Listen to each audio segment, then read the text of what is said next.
and welcome to another FAQ Monday. I'm your host, Fluff. You know what? If you have a question, feel free to leave one down below. Or send smoke signals, or Morse code. I don't know where. I don't have a receiver. I should probably work that out before you start Morse coding me. I have some technical limitations, I will admit.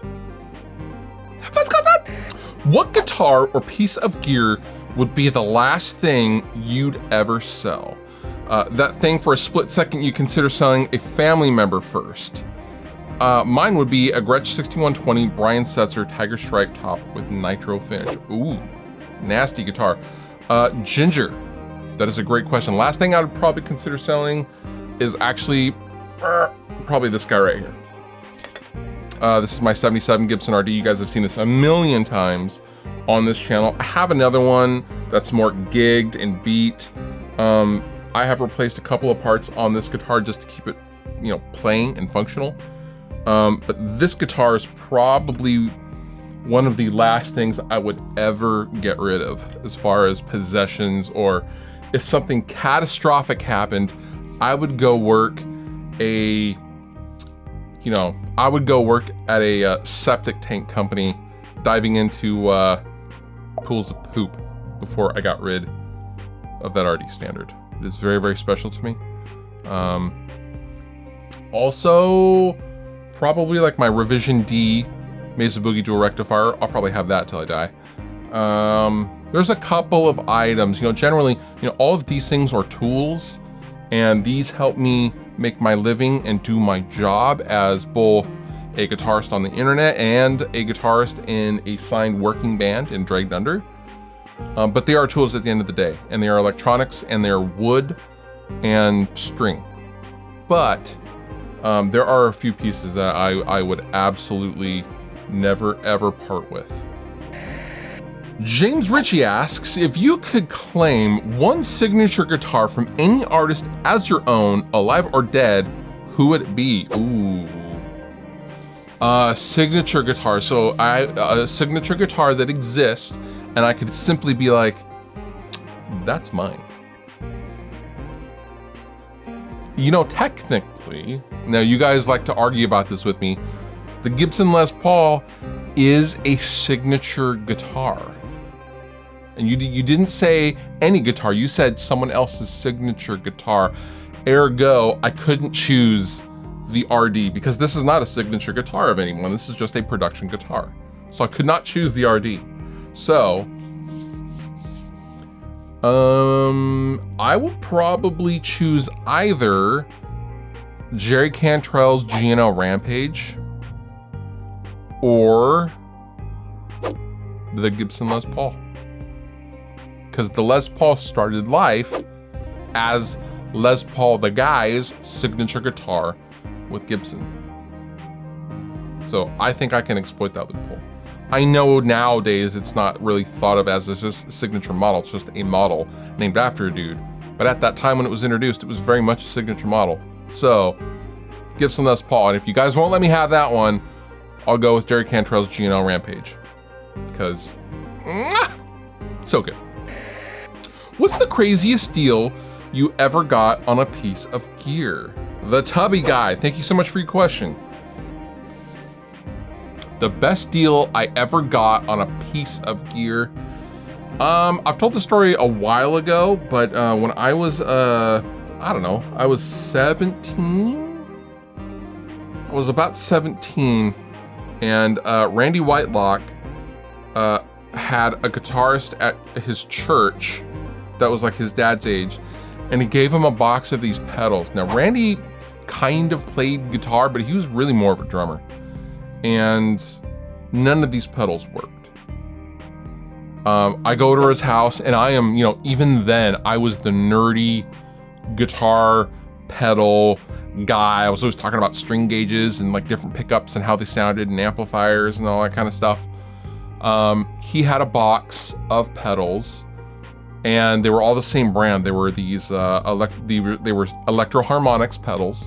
There was an Electric Mistress, a Badstone, a full-size Badstone, a Dr. Q, a Big Muff, a V3 Big Muff.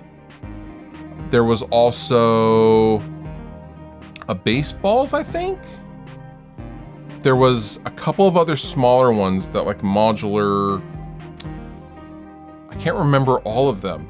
At any rate, I didn't know what these were. I had never heard of the Electro Harmonix pedals, but I knew they were old. I knew they were from the 70s because you could clearly see that they weren't like mint condition or anything like that, but they were in pretty decent condition, if I may. But none of them worked.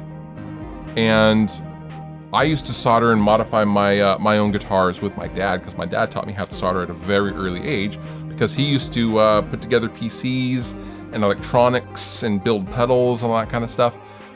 So I was like, hey, well, if you ever want to get rid of them, let me know. I don't have a ton of money because I'm like 16 or 17, but you know, let me know if you ever want to get rid of them.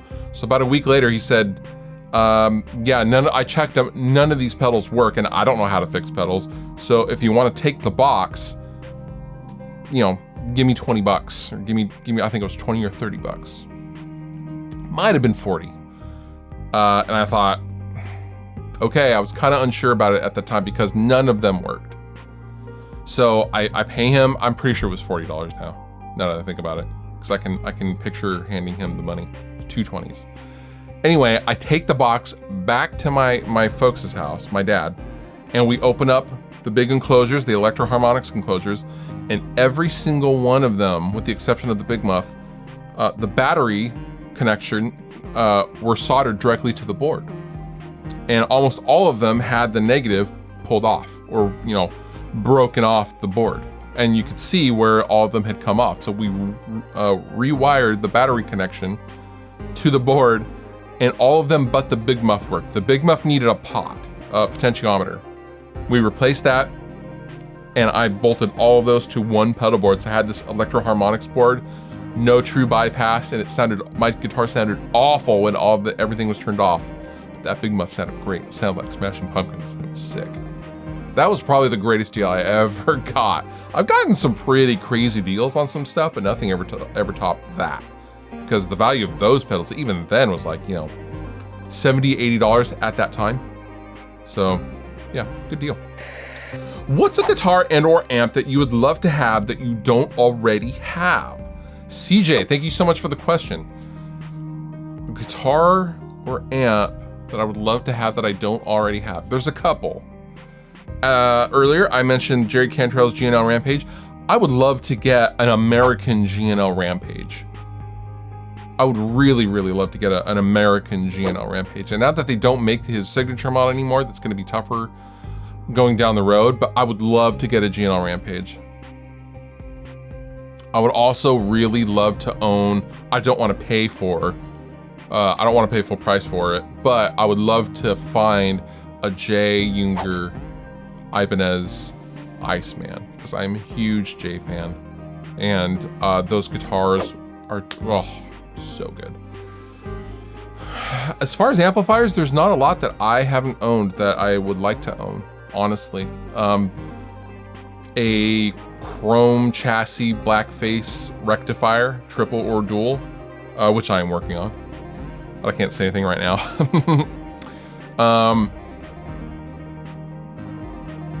I don't think there's anything that I would want that I can't get amp-wise.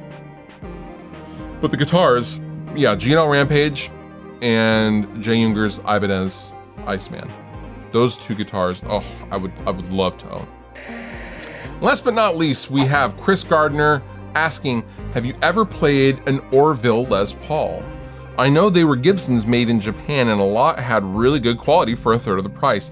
Thanks for the great content and for being such an inspiration. Well, thank you very much. Maybe one day we could collab. If I hope I get to the point where I have time to collaborate with people, sir. But thank you so much for the kind words, and I appreciate your question. Orville Les Paul, I played a couple in Japan. Being in Japan a few years ago, they had a ton of Orville Les Pauls, and Orvilles, for all intents and purposes, were Epiphones with Gibson headstocks that were made a little differently than Epiphones. I mean, you know, just to call them Epiphones with Gibson headstocks is selling them a little short. The couple that I played, I almost walked out with one, but they had microphonic, the pickups were microphonic and it had some issues, and I didn't want to take that home, which is why I ended up taking home my white Bernie Les Paul Custom.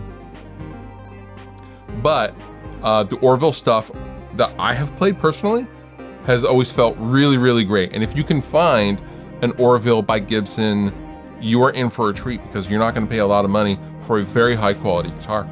They feel and sound great in my experience. So yeah, if you can find an Orville, and they do pop up occasionally on Reverb or eBay, consider picking one up. I mean, they made them a while ago, and they're not a new thing by any means, but I think with the internet becoming what it has, they are becoming more common.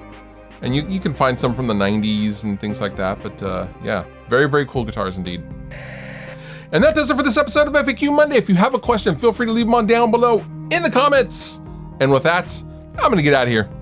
Fluff out. If you liked the video you just watched, please consider subscribing. And if you want to further support me and what I do, consider using some of the affiliate links down below in the description of this video. Go on over to Sweetwater, buy yourself something, and help me out at the same time. It's a win-win for both of us.